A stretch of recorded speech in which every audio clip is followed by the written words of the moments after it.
بسم الله الرحمن الرحيم. الحمد لله الذي أحاط بكل شيء علما، والذي قال سبحانه وتعالى: وما أوتيتم من العلم إلا قليلا، ومن يؤت الحكمة فقد أوتي خيرا كثيرا. أشهد أن لا إله إلا الله وحده لا شريك له في الدنيا والأخرى، وأشهد أن سيدنا محمدا عبده ورسوله المرتضى. اللهم صل وسلم وبارك على سيدنا محمد الأمين على وحي السماء، وعلى آله وصحبه وذريته ومن اهتدى. أما بعد.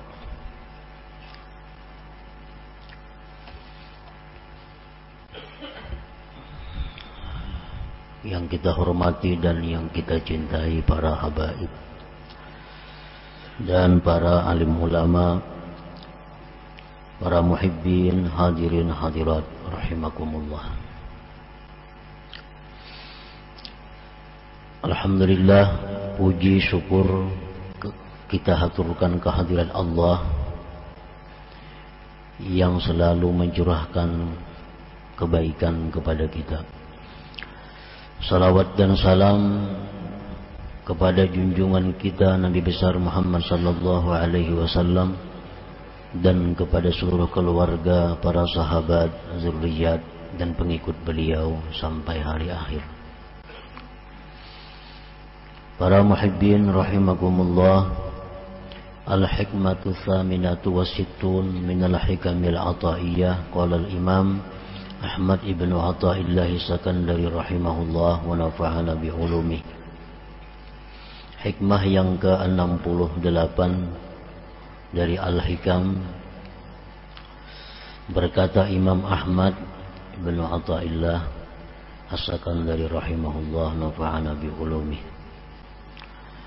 Man ra'aitahu mujiban an kulli ma yus'al wa mu'abbiran an kulli ma syahid wa dzakiran li kulli ma alim fastadilla bihi ala wujudi jahlih. Yang artinya, barang siapa yang kamu lihat akan dia menjawab dari tiap-tiap yang ditanyakan dan mengibaratkan dari tiap-tiap yang dia saksikan dan menyebut bagi tiap-tiap yang dia ketahui, maka jadikanlah itu dalil atas adanya kebodohan orang tersebut.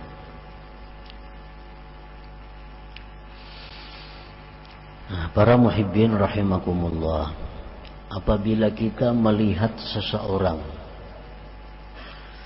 yang mana orang itu selalu menjawab apabila ditanya, orang itu selalu mengibaratkan, mengutarakan apa yang dia saksikan, dan orang itu selalu menyebutkan bagi tiap-tiap ilmu pengetahuannya, maka jadikanlah itu bukti atas kebodohan orang tersebut. Jadi artinya, orang ini bila ditakuni jawab, ditakuni menjawab, ditanya menjawab, selalu dijawab. Ada pertanyaan-pertanyaan. Nah, ini bukti kebodohan itu orang. Atau ada orang yang selalu mengutarakan apa yang pernah dia saksikan. Apa yang ia saksikan, kisahkan. Apa yang disaksikan, kisahkan. Itu bukti kebodohan orang tersebut. Atau juga orang ini selalu menyebutkan ilmu pengetahuannya. Ada ilmu, ajarkan, ada ilmu, ajarkan, ada ilmu, ajarkan, maka ini bukti kebodohan orang tersebut. Para muhibbin rahimakumullah. Amma wajhu jahlihi fi kaunihi mujiban an kulli masu'il. An kulli masu'il. Fa innal ijabata an kulli su'al yaqtadil ihatata bil ma'lumat wa dzalika muhalun li ghairillahi ta'ala. Faqad qala ta'ala wa ma utitum minal ilmi illa qalila. Kenapa orang yang selalu menjawab pertanyaan? Orang ini bila ada soal dijawab, ada soal dijawab. Kenapa orang ini dikatakan jahil? Karena menjawab setiap pertanyaan itu menuntut akan meliputi dengan yang diketahui.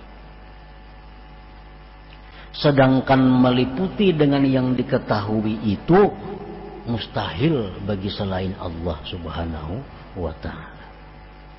Karena Allah berfirman, tidaklah diberi kamu dari ilmu melainkan sedikit.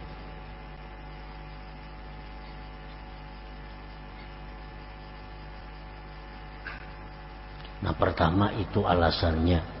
Kenapa orang yang selalu menjawab soal dikatakan jahil? Alasan pertama adalah karena itu menuntut akan meliputi seluruh yang diketahui. Itu mustahil bagi seorang manusia. Itu milik Allah Subhanahu wa ta'ala yang maha meliputi dengan segala sesuatu. وَلِأَنَّ السَّائِلَ قَدْ يَكُونُ مُتَعَنِّتًا لَيَسْتَحِقُّ جَوَابًا. Dan terkadang pula bahwasanya orang yang bertanya ini kadang-kadang orang yang ingkar, yang kada perlu dijawab, kada perlu dijawab. Kadang-kadang orang yang bertanya ini orangnya muta'annita, mungkir, hanya hendak bikin masalah. Nah, jadi kita dituntut untuk merenungi sebelum menjawab itu, apakah orang yang bertanya ini mungkir atau kada. Misalnya kita tahu orang ini sudah dikenal orang nang anti lawan maulid. Ini orang ini sudah dikenal maulid itu badakannya bid'ah nang sesat. Maulid itu hukumnya haram ujarnya. Kasitu kamari ini sudah orang kayak itu. Nah, lalu orang ini datang bertakun lawan kita. Napa yuk hukumnya maulid itu? Kada perlu dijawab. Ini kada maasi juan jawaban kita. Nah, kita jawab jadi masalah, jadi keributan. Karena ini orang yang sudah punya pemahaman maulid itu bid'ah nang sesat. Kada perlu ditanggapi. Orang yang sudah punya pemahaman bahwa talqin itu bid'ah, mahaul bid'ah nang sesat, datang lawan kita bertakun, napa hukumnya menalkinakan orang mati ini itu? Napa hukumnya membacakan Yasin di kubur itu? Sedangkan ini orang-orang yang anti dengan itu. Nah, ini bertakun lawan kita bukan untuk mencari pengetahuan kada, tapi hanya mengingkari. Nah, muta'annita. Nah, kalau orang-orang seperti ini datang kepada kita bertanya, bertakun, kada perlu ditanggapi. Karena ini kada berhak untuk dijawab. Kada perlu dijawab. Hendak menjawab juga jawab dengan la adri jawabannya. Apa jarnya hukumnya maulid itu la adri? Apa artinya aku kada tahu?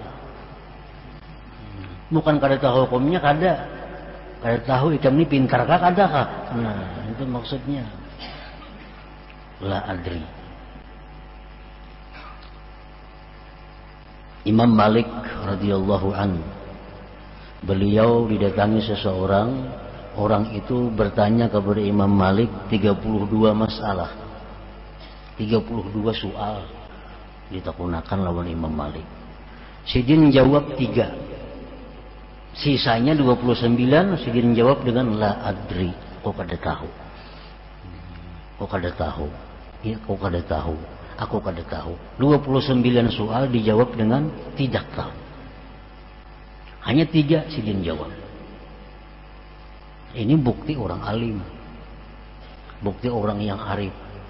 Kada selalu menjawab apa yang ditanyakan orang itu.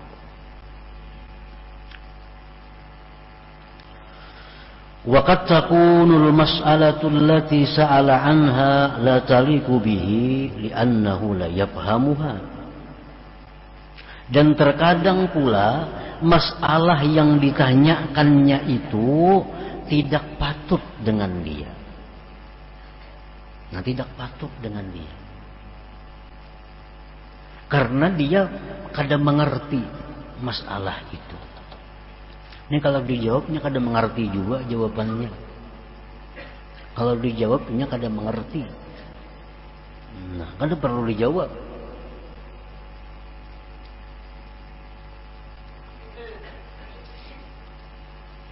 Nah, jadi apabila kita menjawab selalu pertanyaan orang, itu bukti bahwa kita jahil. Nah, jadi soal-soal orang, pertanyaan-pertanyaan orang itu dipilih-pilih. Misalnya orang bertanya 5 soal, ini yang patut dijawab sekian, yang patut kada dijawab sekian. Atau ada orang yang bertanya kepada kita, ada orang yang bertakun lawan kita. Oh, ini orangnya kada mengerti juga menjelaskan, kada usah dijawab, kada perlu dijawab. Qala Nabi sallallahu alaihi wasallam, Rasulullah bersabda, la tu'tul hikmata ghaira ahliha fatazlimuha wa la tamna'uha ahlaha fatazlimuhum. Ujar Nabi kita, artinya jangan kau berikan ilmu itu kepada yang bukan ahlinya, maka engkau menzalim kepada ilmu itu. Dan jangan kamu tegah ilmu kepada orang yang memang ahlinya, maka engkau kalau tidak memberikan ilmu kepada ahlinya, maka engkau menzalim kepada mereka itu.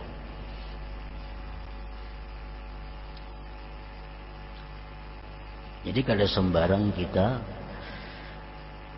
disuruh mengajarkan ilmu, kada sembarang kita disuruh menjawab pertanyaan hukum, pertanyaan masalah.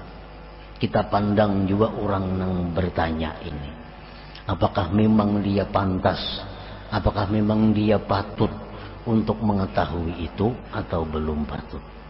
Nah, bila belum patut, kada perlu dijawab. Bila belum patut, kada perlu diajari. Wa qala an-nabi sallallahu alaihi wasallam, ma ahadun yuhadditsu qauman bi haditsin la tablughuhu uquluhum illa kana fitnatan ala ba'dihim. Ujar Nabi lagi, tidak ada seseorang yang menceritakan, mengajarkan kepada satu kaum, kepada satu umat dengan satu hadis, satu ilmu yang tidak sampai kepada ilmu itu akal mereka, melainkan itu menjadi fitnah atas sebagian mereka.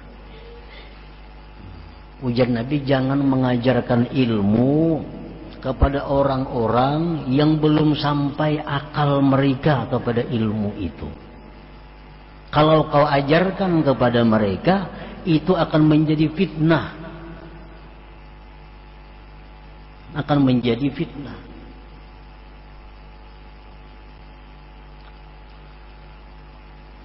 Ilmunya baik, ilmunya ada salah. Nang salah itu nang mengajarkan lawan nang dilajari. Makanya kita ada terjadi orang-orang nang kada bisa membayangan lagi mbah mengaji ilmu itu. Kenapa sebabnya? Ilmu itu bagus sebenarnya. Cuma yang mengajar ini kadang mengerti, nang dilajari kadang paham. Ilmu yang begitu tinggi, ilmu yang begitu mulia, yang mestinya menambah semangat ibadah kepada Allah, sebaliknya kada sembahyang lagi. Orang yang sembahyang bahkan dipadahakannya kada sampai. Kan sudah terbalik tuh. Orang yang sembahyang macam Nabi sembahyang, sahabat sembahyang, itu padahakannya kada sampai jadinya. Inya lawan gurunya itu nang sampai, nang ada sembayangan lagi. Orang Jumatnya mau unjun di muka rumah. Padahal dahulu orang ini kaum di masjid, kaum.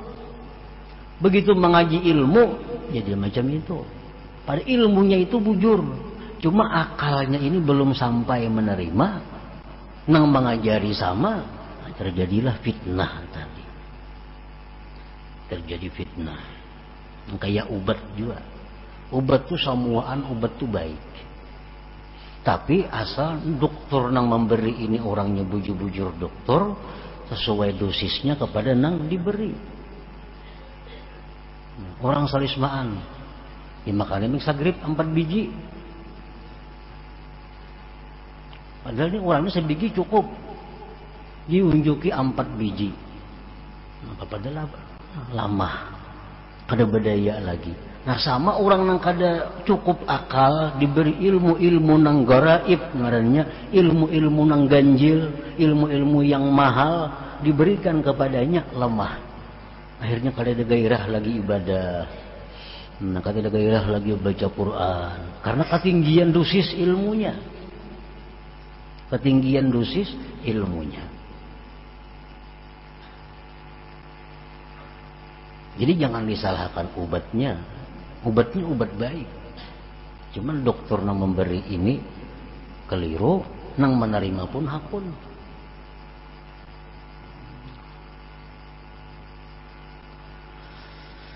Wa qala Asy-Sya'bi radhiyallahu anhu la tamna'ul ilma ahlah fata'thamu wa la tuhadditsu ghaira ahli fata'thamu. Jangan kamu cegah ilmu itu kepada orang yang berhak, maka engkau berdosa. Nah, orang ini memang berhak. Orang ini akalnya sudah cukup. Kada kita beri ilmu, kita berdosa. Dan jangan kamu berikan ilmu kepada orang yang bukan ahlinya, kamu pun berdosa juga. Nah, jadi kada kawa setiap pertanyaan-pertanyaan itu dijawab.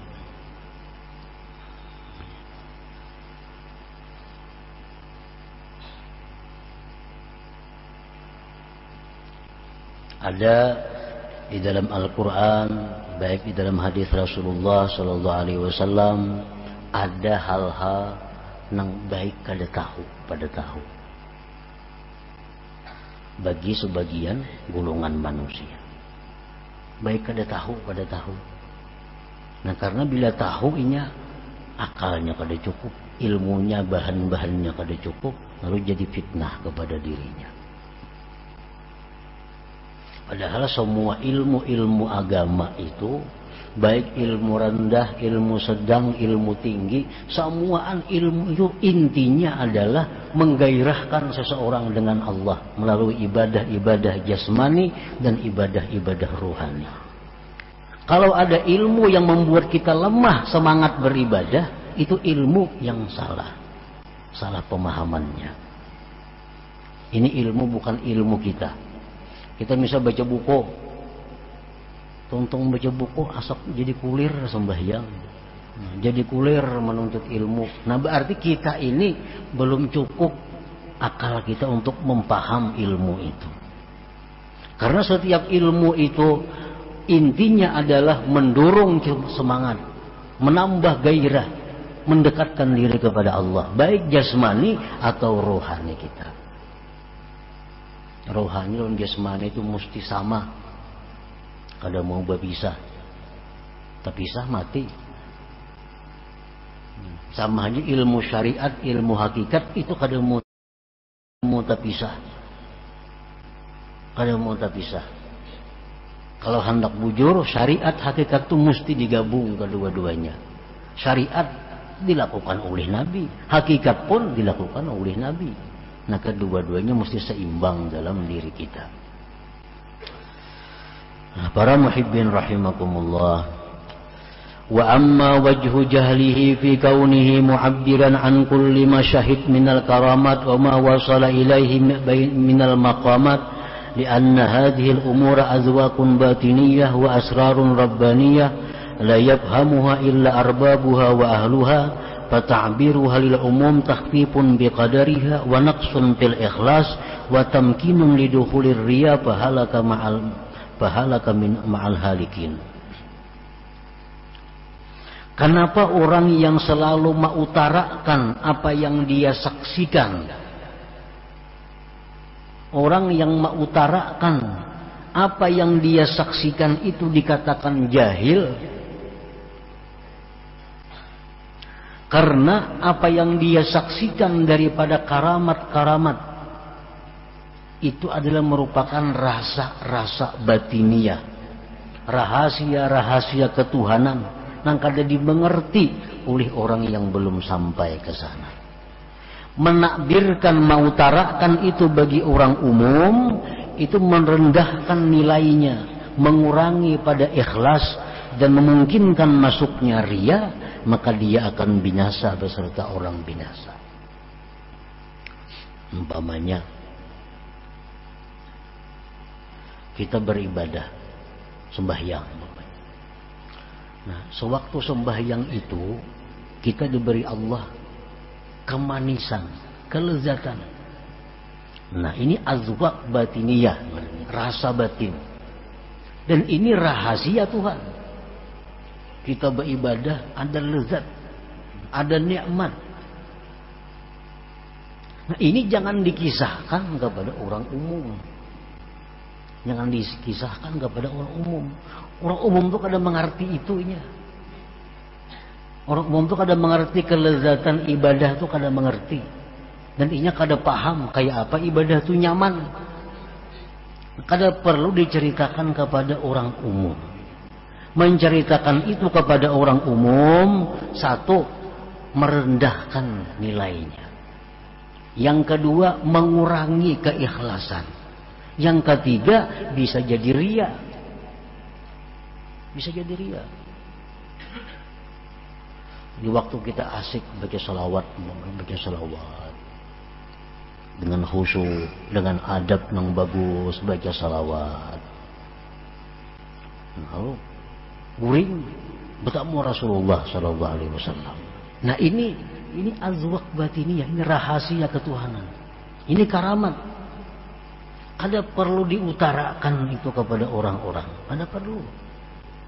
Dapat Lailatul Qadar, ada perlu dikisahkan. Ini karamat. Kita kisahkan, kita bertamu Rasulullah, kita bertamu ini kepada orang-orang yang bukan berhak mengetahui itu. Nah, itu menurunkan nilainya. Lain kita lawan guru kita. Nah, guru ulun ini bila mengamalkan ini asa ada kelezatan umpamanya. Nah, pendapat pian kayak Pak Guru itu nanti lawan guru menceritakan itu kada jadi masalah. Atau kita ada hal-hal apa yang kita temui dalam ibadah kita, ada keistimewaan yang kita temui dalam menjalankan perintah Allah, kita ceritakan kepada guru kada jadi soal. Tapi kalau kita ceritakan kepada umum, nah ini yang bahaya, ini yang menunjukkan kebodohannya.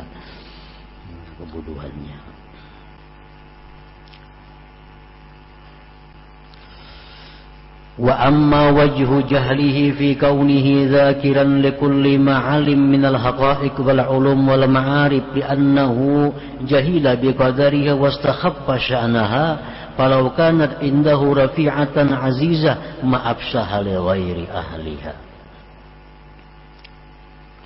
Adapun orang yang selalu menyebutkan tiap-tiap ilmu yang diberikan Allah kepadanya disebut jahil, bodoh. Ini dapat ilmu kisahkan, dapat ilmu kisahkan, dapat ilmu kisahkan. Ini orang bodoh. Kenapa bodohnya? Karena dikatakan bodoh, inya kada tahu nilainya ilmu ma'rifat itu. Ilmu ma'rifat itu sangat tinggi nilainya. Dan jangan dikisahkan, jangan diungkap, dibuka, kecuali kepada orang-orang yang berhak untuk mengetahuinya.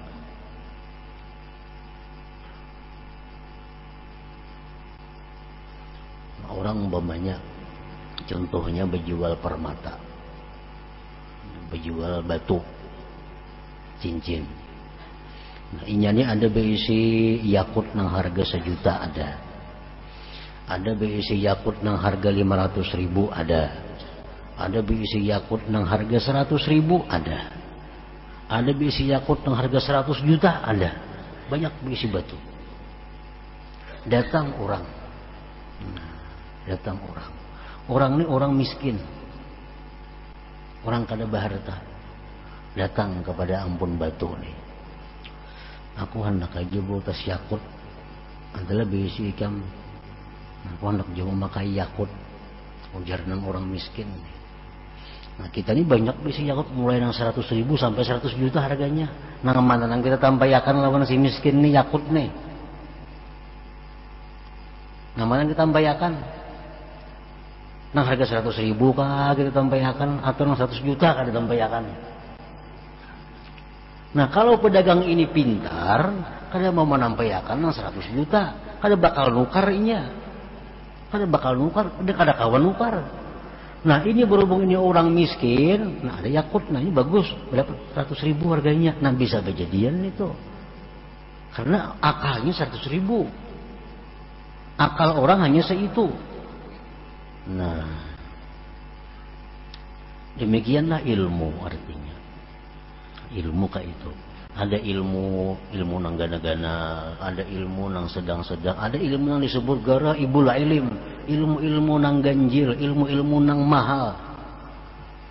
Nah, ilmu nang mahal ini hanya bisa dikisahkan, diajarkan kepada orang-orang nang punya harta. Artinya punya harta, punya akal. Punya akal. An-nasu salasatu aqsam, awamun wa salik wa arif.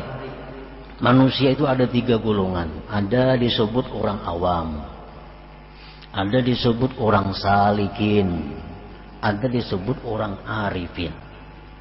Nah, orang awam orang kebanyakan manusia. Salik orang yang sudah mulai menata hidup di jalan Allah. Arif orang yang sudah sampai ke tujuannya.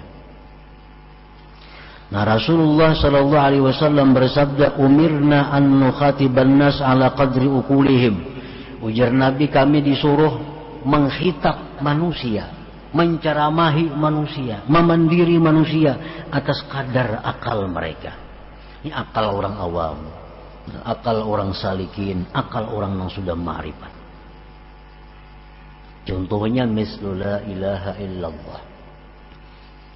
Inna lil awam laha ma'na, walisalik laha ma'na, walil arif laha ma'na.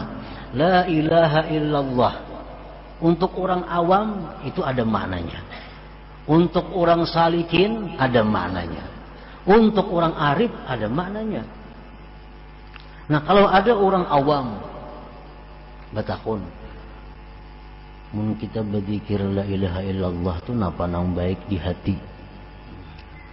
Ujar orang ini betakun lawan kita. Ini orang awam, orang yang kada menuntut ilmu hidupnya, hanya tahu garis besar hukumnya. Betakun, mun aku berzikir la ilaha illallah napa nang baik di hati, ujarnya. Nah kalau ini orangnya orang awam, unjuk lawan inya makna orang awam. Nah, la ilaha illallah itu menurut orang awam artinya apa? La ma'buda bihaqqin illallah. Tidak ada yang disembah sebenarnya kecuali Allah. Nah, itu mencucuk maknanya. Jadi boleh kan berzikir la ilaha illallah, dalam hati tidak ada Tuhan yang disembah selain Allah. La ilaha illallah, tiada Tuhan yang disembah selain Allah. La ilaha illallah, dalam hati tiada Tuhan yang disembah selain Allah. Karena orang itu ukurannya itu. Nah, datang pulang orang yang menuntut ilmu. Orang ini sudah bagus hidupnya di jalan Allah, nang halal, nang haram tahu, nang haram ditinggalkannya, nang ini diambil, nang baik diambilnya. Orangnya rajin menuntut ilmu, sudah salik, nang sudah salikin. Datang lawan kita, apa nang bagus maknanya la ilaha illallah tuh dalam hati, kita berzikir la ilaha illallah la. Nah, lain lawan yang tadi artinya. Nah, untuk orang seperti ini bisa kita beri, kalau ikan tuh maknanya la ilaha illallah, tidak ada yang berbuat kecuali Allah. Jadi bila ikan berzikir la ilaha illallah, tidak ada yang berbuat kecuali Allah, tidak ada yang berbuat. Nah, itu maknanya. Ini untuk orang yang sudah salikin. Nah, kalau orang yang sudah arif, lain lagi maknanya la ilaha illallah itu. Nah, ampun orang arif ini jangan hendak diunjuk lawan orang awam. Arti la ilaha illallah ini ampun orang nang arifin jangan dikasihkan kepada orang awam. Didustakannya kayaknya. Didustakannya kada percaya. Kenapa? Akalnya kada sampai ke sana. Qala Imam Ali karramallahu wajha haditsin nas biqadri ma yafhamun aturidu ayyukdzaballahu wa rasuluh. Ujar Sayyidina Ali, ceritakanlah kepada manusia dengan kadar yang mereka paham. Apakah kamu ingin bahwa Allah dan Rasul itu didustakan? Nah, karena kalau makna la ilaha illallah itu yang punya orang arif diberikan kepada orang awam, didustakannya kayaknya. Allah didustakannya. Kenapa? Karena kada sampai ke sana jenjang ilmunya, kada sampai ke sana jenjang akalnya. Jadi berilah dia ilmu, berilah dia pemahaman supaya mereka jangan sampai mendustakan Allah dan Rasul. Nah, para muhibbin rahimakumullah. Jadi ilmu, baik ilmu bawah, ilmu tengah, ilmu atas, semuaan sama. Intinya adalah mendorong kita, memberi semangat kita untuk tambah ibadah kepada Allah, zahir dan batin. Zahir dan batin. Apabila kita menuntut ilmu membuat kita lemah ibadah, harus mundur. Turunakan dosisnya, bisa ketinggian. Mbah menuntut ilmu itu sembahyang dulu bagus, kulir ini sembahyang. Nanti kaji ilmu itu, maksudnya lawan ibu bapak bakti, lawan kuitan bakti. Mbah mengaji itu wani nyari kuitan, wani nyari mama, wani nyari abah. Mbah mengaji ini nih. Nah berarti tinggalkan ilmu itu kada cucuk. Karena ilmu seseorang makin tinggi, makin hormat kepada kedua orang tuanya, makin cinta, makin bakti kepada kedua orang tuanya. Kada ada ilmu yang mengajarkan merendahkan orang tua, kada ada. Kalaunya ada, salah. Baik nang mengajar atau nang menerima nang salah. Nah, jadi menuntut ilmu di tempat manakah, guru siapakah.